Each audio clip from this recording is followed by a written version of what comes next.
Hello there, and welcome to Murder Most British. I'm Zach. Hey listeners, I'm Rachel. Welcome. Yeah, here we go. Well, happy New Year's Eve, guys, and best wishes to you all in the new year. Yeah, Happy New Year. Well, unless you're listening to this later, like in June. Yeah, if you catch up with us and you haven't listened to this on New Year's, Hopefully hope you're having a good hopefully New Year you're so far. Having a great year. We're going to have a great year, aren't we? Fingers crossed. Hopefully everyone will have a healthy, prosperous year. Yeah. And we get to do more of these every week. Love it. It's so exciting. Excellent. So before we begin, a small request from us.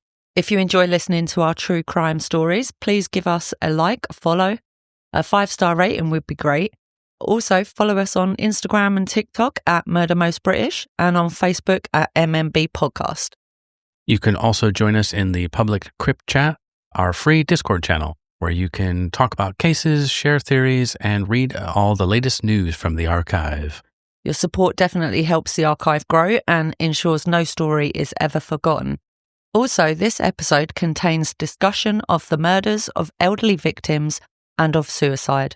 So listener discretion is advised. Now let's get to the story. Well, every story like this begins with a point of entry, or the absence of one. Sometimes it's forced, sometimes it's left ajar, and sometimes, most unsettling of all, it's locked from the inside. In the mid-1990s, across 2 coastlines, police kept arriving at houses where nothing made sense. Homes in quiet villages and seaside streets, undisturbed except for the person who would never answer the door again.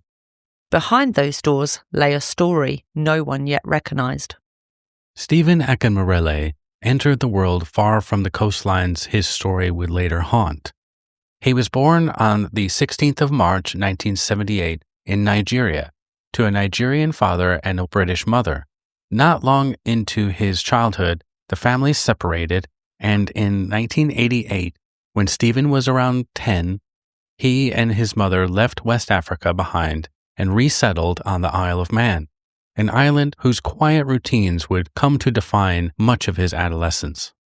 The island he arrived on was compact and self-contained. Its towns scattered along the coast and stitched together by narrow roads and close communities. Life there moved at a slower rhythm, familiar faces on the streets, small neighbourhoods where people know each other's habits, and an older population that shaped the pace of daily life. For a mixed heritage child newly arrived from Nigeria, it would have been a dramatic shift, calmer, quieter, and far removed from the world he had known. According to later comments attributed to police, Stephen came to official attention at a young age. Some reports describe early behavioral difficulties in contact with mental health services, though the precise details were never made public. The fragments that survive are vague. References to serious incidents suggesting that his behavior sometimes involved older people and a sense that adults around him became uneasy without publicly recorded explanations. Nothing from that period appears in the public record with clarity. No formal diagnoses and no detailed accounts, only the broad outline of a boy who stood out for the wrong reasons. As Stephen moved through adolescence, the island around him remained defined by its older residents. People living alone in bungalows or small terraces, windows glowing at dusk, gardens tended with quiet regularity. They were the faces he had passed on walks to school, on errands, or while wandering the village outskirts. Almost nothing survives in public documentation about his teenage years. No interviews with former classmates, no accounts of hobbies or friendships, only scattered references to early behavioural concerns. There is no single moment that marks a turn in the surviving material, no clear event that explains a shift towards something darker. Yeah, like when I was researching this, it's so crazy the amount of stuff that he did.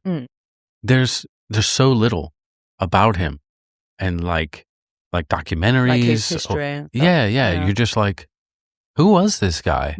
And you think with as much as he did, there would be more out there, more documentaries or something There's so little about him. Yeah. Which is strange because you think, like the more somebody has committed so many sort of crimes or just so many different, random behaviours that will go into as we go through the story. But you would think that there would be, TV channel picks it up, does a documentary about this guy and Yeah. Well, what exists instead is a gap, a handful of early warnings without clarity, followed by several years that sit largely unrecorded. Some retrospective accounts have suggested that he may have grown up under the influence of a strict grandmother, a figure some commentators link to his later hostility towards older people. But this has never been confirmed in any sort of official record or anything, and it remains only an interpretation layered onto a childhood already difficult to trace. The limited fragments available leave a portrait shaped more by absence than details. Well, when investigators later tried to articulate his relationship to older victims, they reached for a clinical term, gerontophobia, a supposed deep-rooted fear, revulsion and animosity toward the elderly. Whether that captures anything meaningful about his inner life or simply reflects the language available to those trying to make sense of him after the fact remains uncertain. What is clear, though, is that the forces shaping him during these years were never fully documented, as we said. Whatever they were, they unfolded mostly in silence, leaving behind a young man whose formative experiences remain obscured by gaps in the record. Yeah. You can only just go back and go, well, we think this is, we don't know because we don't have this stuff with this guy. There's no childhood, doctors saying, oh, this is what's wrong with him. Mm-hmm. There's no, teachers or classmates saying, yeah, he was a weird guy or whatever. It's just There's no history sort of from childhood, really. Yeah. It's just this scattered, smattering of things that you can kind of collect and kind of guess, but it was just never really explained or went into. He just went under the radar. Yeah. But by the mid-1990s, Stephen had approached adulthood, and the Isle of Man had become both familiar and confining. After nearly a decade on the island, he left in 1996 and traveled to England.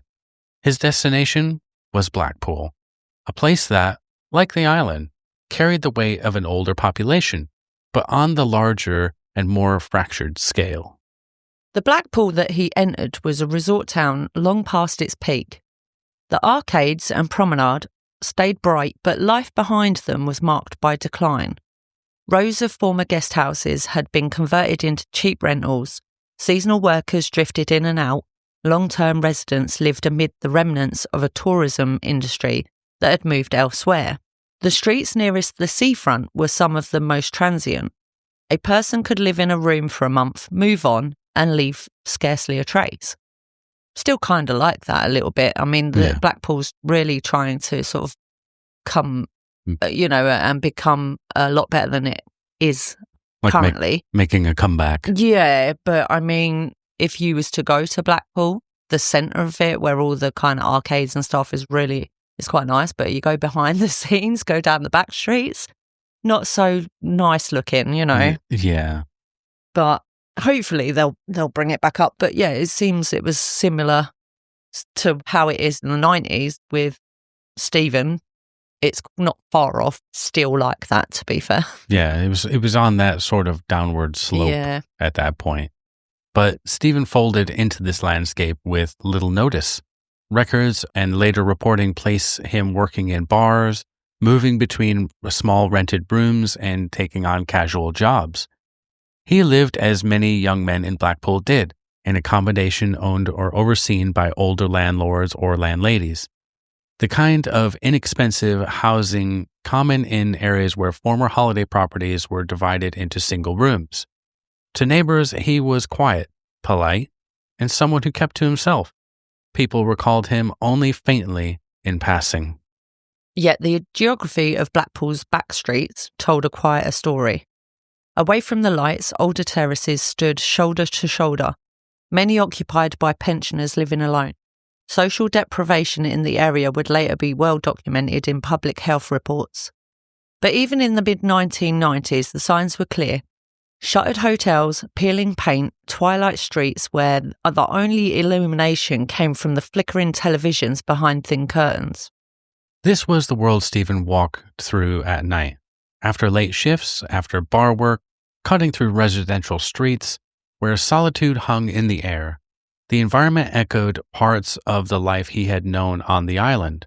Older people living side by side, separated by thin walls and thick routines.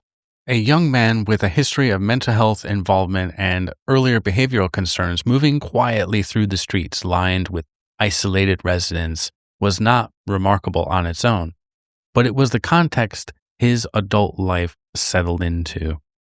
His inner world during these years remains almost entirely inaccessible.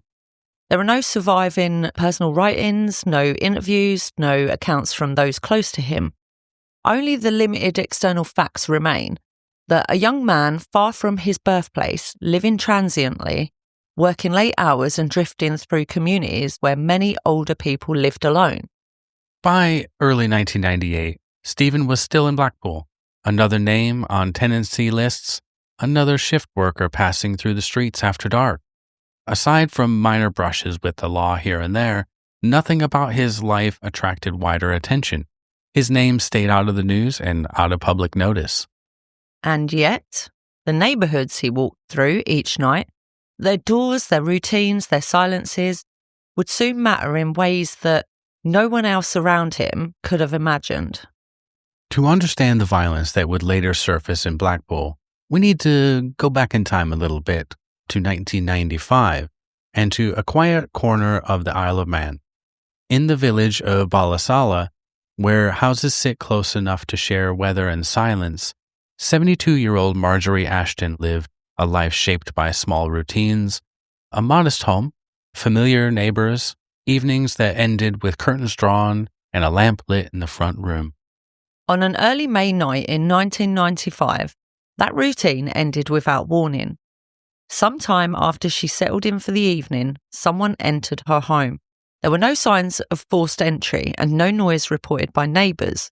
When smoke began drifting from the roofline, hours later, it was already too late. Firefighters found Marjorie inside, but the blaze had not killed her. She had been strangled before the flames were set. A sudden death in a quiet house, no motive, no theft, and no clear suspect. Her death shook the village, but left police with little to work from. House fires in older properties were not uncommon. Accidental causes were part of the island's winter headlines. Still, the discovery that Marjorie had been strangled before the blaze unsettled even seasoned officers. It felt placed, controlled, as if the fire were meant to tidy the scene rather than destroy it. Yet, without evidence pointing outward, the investigation slowed to a quiet halt. There were no witnesses, no unusual sightings, and nothing that joined the dots to a wider story.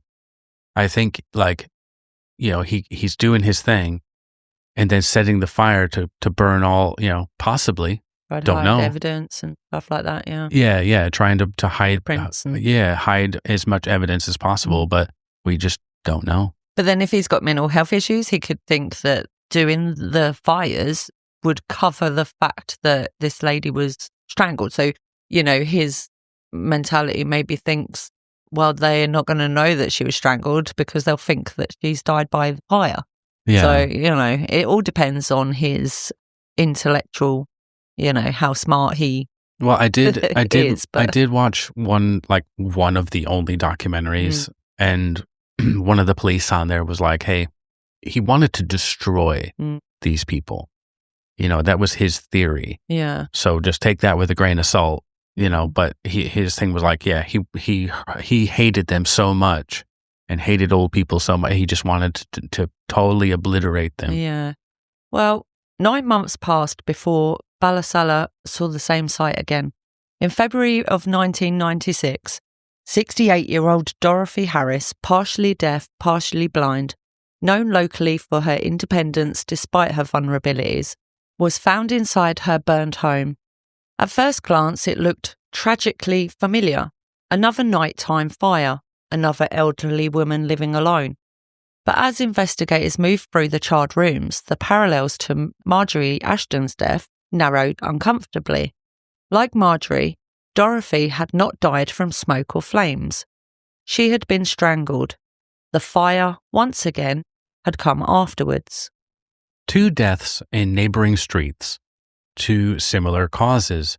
2 elderly women whose homes burned in the quiet hours of the night. And yet, with limited forensic capacity on the island in the mid-1990s, the connection remained only a possibility, not an established fact. Without a suspect or a confession, the cases join the category that haunts small police force archives. Tragedies with unsettling echoes, but no clear path forward. For a time, the violence paused. Sometime after Dorothy's death, in February of 1996, Stephen had left the Isle of Man for Blackpool, settling back into the same pattern already described. Late shifts, cheap lodgings, and streets where people came and went without much notice. Stephen blended easily into that churn.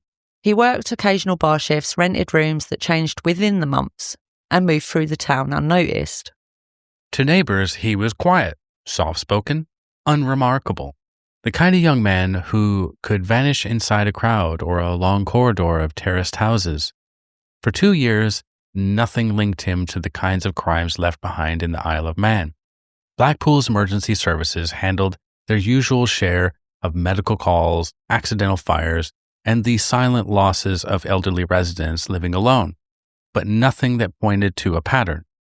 That changed in the early autumn of 1998.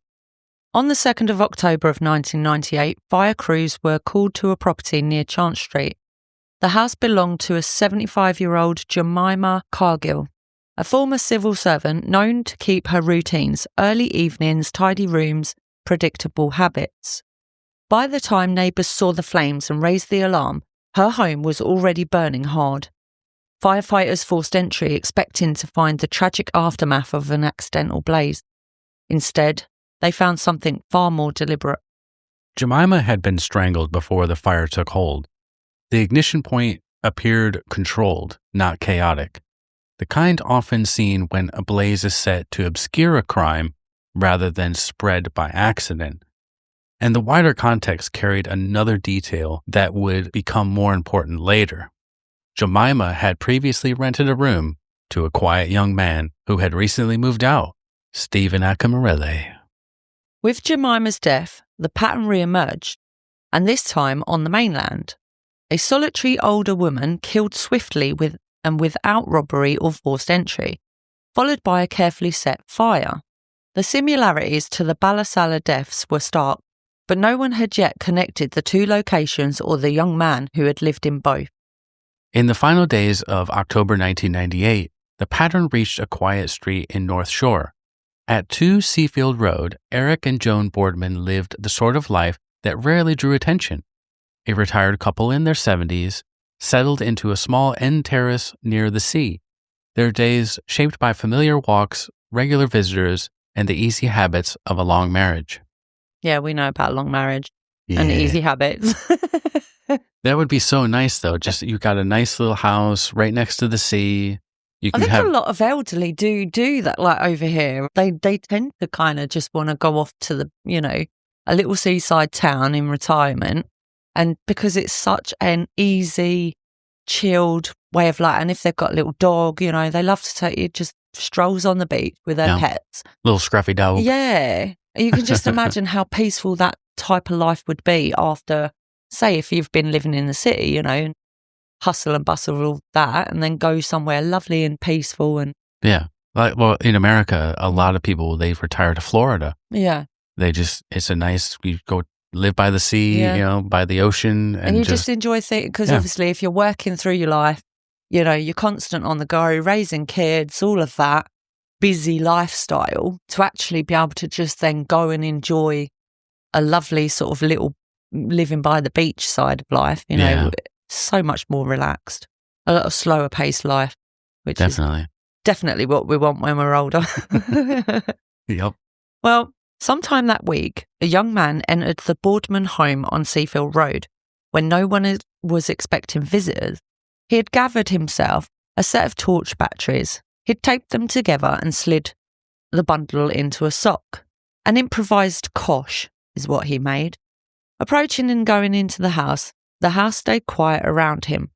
Curtains drawn, a hallway light left on, the usual calm of a late October morning. When Joan came downstairs, she walked into a scene that gave no time for warning. The attack was swift. She was strangled and left where she fell, at least at first. Later, when Eric went looking for his wife, he met the same intruder in the hallway. The blows from the battery-filled sock came fast, and though Eric tried to fight back, he couldn't break free. According to detectives who later reviewed the case, he was ultimately killed when the attacker stood on his neck, forcing him down until he stopped moving. At some point, the tall wardrobe beside him was toppled, and when the house fell silent again, Eric lay beneath it in the narrow space by the stairs. Hours passed before anyone realised what had happened. It was one of the Boardman's daughters who eventually unlocked the front door, expecting the familiar routine of her parents' home. Instead, the hallway felt unnaturally still. A few steps further and she saw Eric on the floor, pinned beneath the fallen wardrobe. She tried to lift it, bracing her weight against the frame, but it barely moved, and he did not respond. Calling out for her mother brought only silence. She moved from room to room, each one looking undisturbed, as though the day had paused mid-flow. At the spare bedroom, the door opened only a fraction before pressing against something soft and unmoving behind it. Whatever lay on the other side held the door fast. Shaken, she ran outside and called for help. Neighbours hurried over and followed her back in, trying together to lift the wardrobe and call the Boardmans' names in the stillness of the house. But nothing changed. Eric remained where he had fallen, and the spare room door stayed blocked by the weight behind it. By the time emergency crews arrived, the truth had already settled across the small terrace. By the time the Boardman house had fallen silent, detectives were already on their way. Eric and Joan's daughter had waited only a few minutes before running for help, and within an hour, the quiet end terrace on Seafield Road was sealed behind blue tape. Officers stepped into rooms where breakfast things still sat untouched, where the hallway light still burned, where nothing appeared disturbed except the places where violence had passed. It was a scene that required careful reconstruction. 2 deaths, no forced entry, and nothing taken. Whoever had moved through the house had done so with purpose and without hesitation. On the floor near the stairs lay the item that would shape the early direction of the investigation, a sock filled with 6 torch batteries, bound tightly with tape. Ooh, he left it. He left it there. Behind. Uh-oh. Crime scene officers photographed it in place before lifting it for examination. Close by, faint partial impressions marked dusty flooring, fragments of a trainer sole, too incomplete to identify but enough to suggest deliberate steps across the landing. The positions of the body told their own story. Joan had been found behind that spare bedroom door, which opened only as far as her weight allowed. Downstairs, Eric lay beneath the fallen wardrobe, his arms marked with bruising consistent with attempts to shield himself. The arrangements of furniture, the controlled nature of the attack, and the absence of any sign of panic left investigators with an early impression of a killer who had moved steadily through the rooms, not in a frenzy, but with a disturbing calm. Like he had done it before. Yeah. I think that's where they were like, uh-oh. No anticipation of, it seemed like the suspect was definitely knew what he was doing. Yeah. Very confident, if you know what I mean. Yeah, he wasn't hesitant. No. Like, where some... That's the word I was looking for. Yeah, some of them were like, oh, I don't know, kind of nervous, Yeah, you can imagine sort of like them sort of back and forth, like, pacing a little bit, just thinking, right, trying to muster up, the guts to go and do what they're planning to do. But this person seemed to just be straight to it, just confident. Yeah, knowing what he was doing. Well, as the night wore on, detectives began the slow process of mapping the edges of the Boardmans' lives. They asked who had visited the couple that week, who held keys, and who had seen anything unusual in the days before the murders. The first sweep yielded little. The Boardmans had lived quietly, and nothing in their recent history suggested a motive or a threat. The lack of disturbance inside the house, no overturned furniture beyond what the killer had moved, no rummaging, no theft, only deepened the puzzle. Yeah, that would probably, I think at that point you're like, if he didn't really take anything, he didn't, that was the purpose. Yeah, if the house wasn't rummaged through, which, if you're going to go into somebody's house to steal something, you're going to be going through drawers. You're not going to go and shut them after. You kind of would have thought you'd just have a quick, frantic search for things that you want to take. So clearly, it just shows the police that this doesn't look at all like a burglary. Yeah, like where he was situation. he was in there burgling and just got caught and then panicked and killed him. It wasn't something like that. But in the end, it was the forensic work that shifted the investigation forward. When the improvised cosh was examined, technicians found fingerprints on the tape binding the batteries together. The impressions were clear enough to run through police systems. A match came back quickly. A 20-year-old man living in Blackpool with a brief but noticeable history of earlier incidents. His name was Stephen Akinmurele. Got him. That pesky tape. Yeah. It's so sticky. Yeah. And I think that's another sign of he's getting sloppy. Yeah. He's getting sloppy and leaving stuff, and he didn't set the house on fire. Yeah. Why didn't he do that? Like the previous ones. Yeah. Yeah, because obviously with the last ones, they were strangulations, so there was no improvised sort of cosh thing to hurt people with. So he's escalating his MO of using weapons, and it's definitely changed. So hence why, trying to find a pattern if it's not matching, is it? So possibly because there was a male involved as well. And because he's only been really targeting women. Yeah. And he's like, there's a male in here. I want to kill the female. I mean, that's quite brazen to know that there's actually, you're going to have to, be confronted by two people, not just one, Not just a single woman living alone. Exactly. Well, over the next several days, the inquiry widened. Officers canvassed the neighbourhood, noting a few sightings of a young man seen walking near the house in the days before the murders. The descriptions were vague, tall, quiet, solitary, but they matched the name that had already settled at the edges of their notes. No one could place him exactly. No one could say that they had seen him inside the Boardman house, but the same name surfaced again when detectives requested tenancy lists from nearby properties. It was enough to lead investigators to the next step, tracing the movements of a young man who had lived in several boarding houses, worked sporadically, and left little record wherever he went. Each address provided only fragments: a rent slip, a scribbled note, a room number recently vacated. But those fragments began to suggest patterns, and soon the Boardman double murder was no longer the only case on the table. As detectives pulled at the threads around Stephen's movements, they found themselves tracing a line just weeks backward to a house not far from Seafield Road, the home of 75-year-old Jemima. Her death had begun as a routine fire call, but the post-mortem had rewritten the narrative. Jemima had not died from smoke. She had been strangled before the flames were set. When investigators compared the Boardman and Cargill cases, the similarities tightened. Both homes showed no forced entry. The victims were elderly, with lives structured around predictable routines. Both scenes offered little by way of physical evidence. Except for the fingerprints in the Boardmans, there was none, obviously, in Jemima's house, because it was burned. Except for, some faint marks at the Boardman's hallway and no sign that anything had been taken. And in both, the name of a young former lodger intersected with the last weeks of the victims' lives.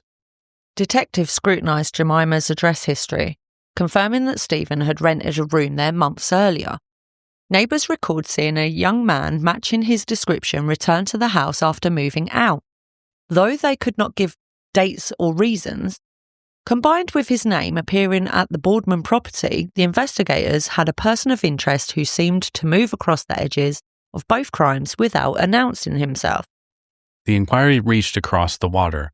A routine identity check placed Stephen on the Isle of Man during the mid-1990s, overlapping with 2 deaths that had troubled officers there for years. The files came across Marjorie Ashton and Dorothy Harris, 2 elderly women found in burned homes, both strangled before fires that had been assumed accidental. The moment detectives compared those reports to the recent Blackpool scenes, the structural similarities became impossible to ignore. Yeah, as soon as they get a fucking bite on it, they're like, okay, we've got these. Okay, call these guys up. Okay, do you got anything like this? Oh, you do? Okay, well, we think we might have your man over here as well. Yep, crazy. Madness. Well, interviews with Stephen began quietly. He answered questions in short, careful phrases. When asked about Jemima, he denied any recent contact. When pressed about the Boardmans, he said he had never been inside their home. His calmness in the interview room unsettled some officers, though no one said so out loud. Although the fingerprints on the improvised cosh placed him at the Boardman scene, much of the wider picture remained unsolved. His movements, his motive, and how far the pattern might extend. The investigation took a decisive turn while Stephen was in custody. During questioning, he made admissions in which he claimed responsibility for 5 killings, 3 in Blackpool and 2 on the Isle of Man. He offered no motive and little explanation, describing events without elaboration. Investigators recorded the statements, but treated them with caution. In later interviews, Stephen withdrew the admissions, saying he had spoken under pressure. Well, even with the retractions, the investigation had shifted into solid ground. Isle of Man officers travelled to Blackpool, reviewing the reopened files alongside Lancashire detectives. Together, they assembled a timeline reaching from Ballasalla to the Blackpool seafront, mapping movements, rented rooms, job histories, and the quiet gaps between each killing. It was a joint inquiry shaped by parallel tragedies, separate for years, now woven together by a single name. When the evidence package was ready, investigators submitted it for charging. 3 Blackpool killings now formed the backbone of the case. The Isle of Man deaths remained open but linked. After years of unanswered questions, both jurisdictions had arrived at the same conclusion. The man who had passed through their quiet streets had left more behind than anyone realized at the time. Akinmurele was formally charged with murder. The trial that had been expected in late 1999 never came. Detectives in Lancashire and on the Isle of Man had prepared a prosecution built around 5 charges: the killings of Eric and Joan Boardman in Blackpool, the death of his former landlady Jemima Cargill, and the earlier Isle of Man cases of Marjorie Ashton and Dorothy Harris. Other elderly deaths were under review. Case files were being shaped, paperwork drafted, and court dates discussed. But on the 28th of August 1999, inside HMP Manchester, the entire process stopped. Stephen Akinmurele was found hanged in his cell, a defendant gone before any of the charges could be tested before a jury. Under prison procedures, any death in custody triggered a formal response. Staff recorded the basic details surrounding the discovery, including when he had last been seen and what officers noted during the routine observations. A standard internal review began, focused on immediate practical matters: the condition of the cell, the items available to him, and whether the circumstances suggested involvement by anyone else. Nothing released publicly has ever indicated signs of a struggle or a third-party interference. But the picture was not one of a man who had shown no difficulties. Reporting at the time made clear that Akinmurele had previously attempted suicide while on remand, and that his girlfriend had contacted the authorities warning he might harm himself. In the weeks leading up to his death, he had appeared quiet and withdrawn, behaviour that, in his case, did not necessarily reveal what was happening internally. The case was passed to the coroner of Greater Manchester, and an inquest was formally opened. As in all such proceedings, its scope was tightly defined.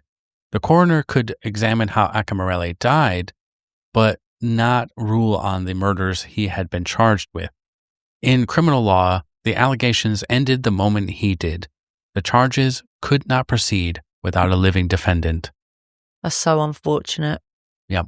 For the victims and their families. Yeah, he couldn't stand before the court and answer for his crimes.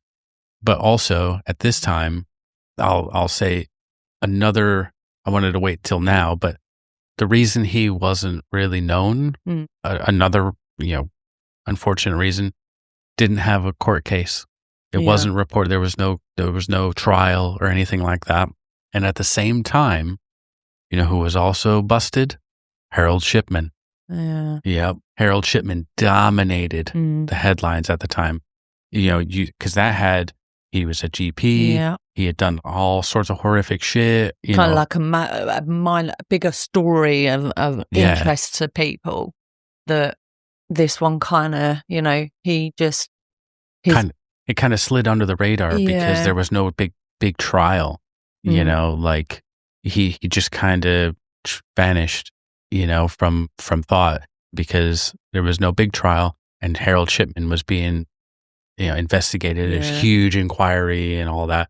But don't worry. Obviously, with public, interest in that case, the Shipman case, media and public interest was just, so much sort of in the forefront, really. Yeah. Don't worry. We're going to cover that one at a later date. We will be covering the Shipman case. Yeah, definitely. It's on the schedule. Well, during the adjournment period, the Crown Prosecution Service confirmed the inevitable procedural outcome. With the accused deceased, the active charges were discontinued. This brought the legal cases to a halt. In practice, it meant the files remained on record but could never move forward. Other deaths with similar features, including 2 on the Isle of Man, had led to charges that were later dropped on procedural grounds. But they were still discussed at the inquest as part of the wider context. With his death, those investigations stalled at their existing point, open, unresolved, and no closer to being tested in court. When the inquest reconvened months later, the hearing was spare and procedural. There were no witnesses reconstructing the crime scenes, no discussion of motives or timelines. Instead, the focus remained on the circumstances inside the prison. Officers described their routine interactions with him and the events surrounding the discovery of his body. A medical witness confirmed the cause of death. There was no evidence of third-party involvement and nothing to suggest foul play within the prison. Well, the inquest also heard that notes had been found after his death. One written to his mother included the line, quote, "I couldn't take any more of feeling like how I do now. Always wanting to kill." Another note, found folded in his pocket, read in part, quote, "I know it's not right, always thinking like this. What I did was wrong. I know that and I feel for them, but it doesn't mean I won't do it again. That's why I'm saying goodbye." The coroner accepted the notes as evidence of his state of mind rather than as any proof of guilt in the cases that would never be able to reach trial. Yeah, I think he was just severely mentally ill. He knew what was going on, but he just couldn't stop. And yeah, that's just it. It's so sad for the victims, and I'll never take anything away from them, but he obviously was struggling as well, and maybe there could have been something there that someone could have helped him at some point, but he was just such a loner. And he was so quiet and he was just off on his own. And, it kind of brings up those things. I think it all depends on his motive. I mean, there could have been so many different reasons, obviously targeting elderly. Maybe that's because he felt like that it was easier because they wouldn't fight back and as much, or he would be able to overpower people like that. But also, was he killing them because he just wanted to kill. You know, if somebody just wants to kill, there's no amount of trying to rehabilitate them that I think that they would ever be able to stop, you know? Yeah. So, but at least be in a mental health facility just to be taken out of society. Yeah, definitely. I definitely agree with that. I think it's a shame. It's such a shame for the victims and the family of the victims that he did take his own life and didn't face trial. Yeah. You know?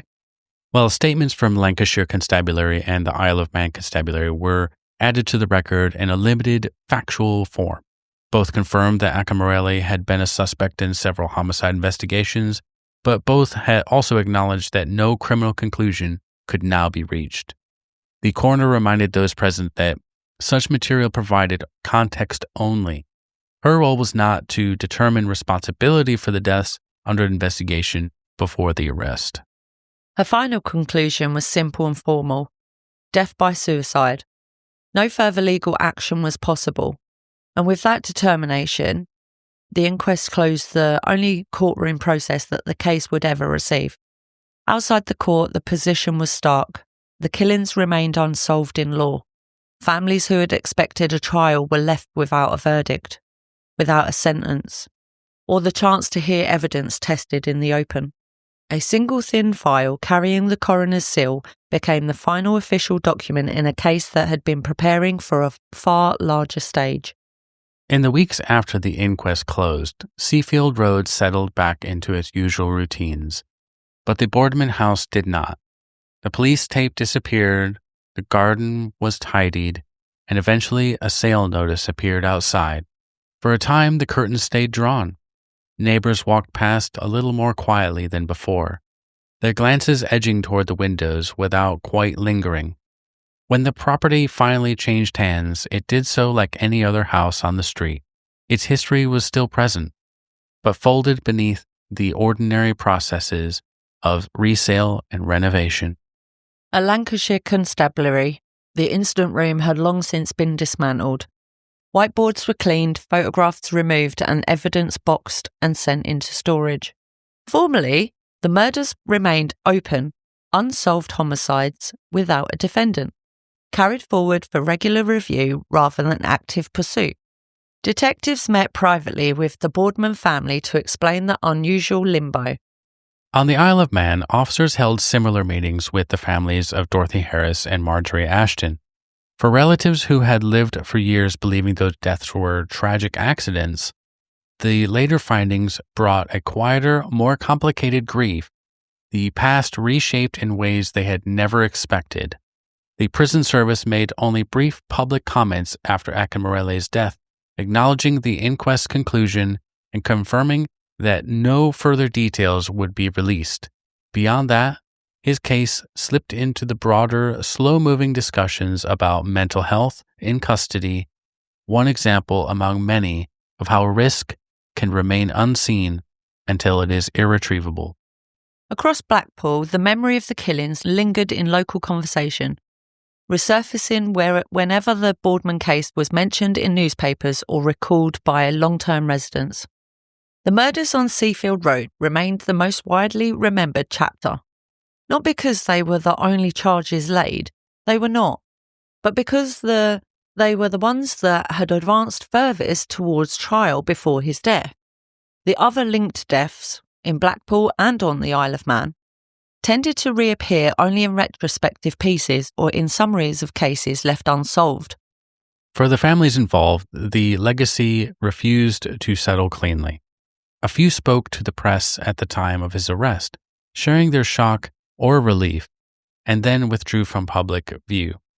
Others expressed regret that a jury could never hear the evidence detectives had gathered. Some said little at all. Their circumstances differed, but the shape of the loss often looked the same: unanswered questions, irreversible events, and the knowledge that no formal verdict would ever become recorded. There is no final judgment recorded against Stephen Akinmurele. No verdict, no formal ruling, no legal line drawn after his death to say conclusively that he was the man responsible. What remains instead is a sequence of interrupted lives, a handful of addresses, and boxes of evidence that will never be tested under cross-examination. And as the evening settles over the resort towns and island streets that he once walked, the houses slip back into their routines. Lights snapped on, kettles warming, bolts down, each carrying quietly and without ceremony the memory of what had happened behind some of those doors. Well, that was the story of Britain's forgotten serial killer, Stephen Akinmurele. They also called him the cul-de-sac killer. Cul-de-sac? Yeah. Yeah, Why so if anyone cul-de-sacs? don't know what cul-de-sac is, I mean, probably you Americans. Oh, we know what Do cul-de-sacs you have are. cul-de-sac in Yes. America? Yes, my darling. We have cul-de-sacs. I Kind of do question you on like stuff that with England. Like, do you have do you know this? Do you know what Do a you know what that cul-de-sac is? Yeah. We know what a cul-de-sac. Mm. Do you know what oregano? Or is It's what's it oregano. Honestly. This is Gotcha. what happens with us. We both say words differently. Yeah. I have to correct myself when I find that I've said it in an American way. I infect your brain with my Like American tomato. language. It's tomato. Anyway, about this case, it's so sad, absolutely sad that, he's committed these crimes to begin with, and these people have lost their lives. But Yeah, I think the saddest thing is that he took his own life and the families, and there was no justice. Yeah. No justice for the victims and the families. Yeah, you expect to be able to go to trial and be like, yep, this is the man. And he's going to go to prison for the rest of his life or something like that. And then he escapes justice by suicide. Yeah. It's crazy. But then I would always say it's also sad that he went to that. He was obviously mentally ill. He needed help before all of this, probably in childhood. And he slipped through the cracks or something, maybe, not excusing anything he did, but, No, this, of course. But I think also, from coming over from Nigeria, not having the history, say, when, coming into England, not knowing anybody, very isolated, solitary person. Yeah. To then, it's a different lifestyle over here, a different culture, different way of life than over in Nigeria. And I think I can understand some of it a little bit, like, because he moved and he left all of his friends behind, like when I was younger, we moved around a lot. And so as a kid, there's all your friends and then you leave and you got to try to make new friends. That is quite difficult to be And then fair. you move again and you got to make new friends, and we moved quite a few times, and if you're like, I was quite, hey guys, meet quite new, forward and meet, try and sort of, meet the neighbor kids and go on bike rides and all that, but if something like him where he's very withdrawn and possibly because his grandmother, take it with a grain of salt, that hasn't really been put in the public record, but there's these rumors that his grandma was very strict and, that probably influenced him a bit more of mental health, but we'll never know. I do think that a lot of children's childhoods do affect, their adult lives. I think even in slight, any slight sort of traumas or behaviours towards them that are not the right behaviours on trying to raise them, with strictness. And I mean, you could be too strict, yes, be strict, have boundaries and rules, but, you can't be overly strict because a lot of kids they will be defiant come sort of teenage, early adult years. Because they'll think, well, now I can do what I want, sort of attitude, So I think just teach them good boundaries, and it's just a shame. This whole case is I think it was a compounding, real big shame. I think it was like a compounding thing.